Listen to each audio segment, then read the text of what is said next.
طلع البدر علينا طلع البدر علينا طلع البدر علينا طلع البدر علينا. السلام علیکم ورحمۃ اللہ وبرکاتہ۔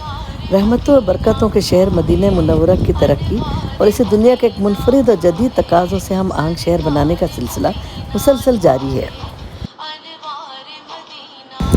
سعودی حکومت کی کوشش ہے کہ مدینہ کی زیارت کے لیے دنیا بھر سے آنے والے لاکھوں زائرین کے یہاں قیام کو یادگار بنایا جائے اور انہیں بہترین سہولتیں فراہم کی جائیں۔ زائرین مدینہ کے شہر نبوی صلی اللہ علیہ وآلہ وسلم میں قیام کے دوران ان میں ایک لطیف احساس پیدا کرنے کے لیے اب مدینہ کی بابرکت فضاؤں کو معطر رکھنے کا سلسلہ بھی شروع کر دیا گیا ہے۔ مدینہ منورہ ڈیولپمنٹ اتھارٹی ان دنوں حجاج اور زائرین کے زیر استعمال گزرگاہوں پر ہوا کو معطر کرنے کے لیے اسمارٹ ڈیوائسز کا استعمال کر رہی ہے۔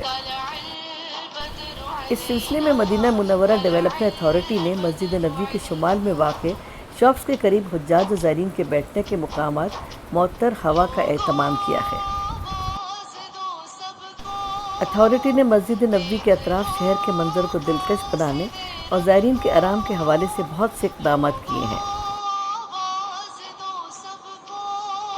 ان اقدامات میں سڑکوں کے ساتھ شجرکاری، بیٹھنے کے لیے خصوصی مقامات، بینچوں کی تنصیب، فٹ پاتھوں پر سائبانوں کا انتظام، پیدل چلنے کے راستوں پر ماربل کی تنصیب جو گرمی جذب کرتے ہیں۔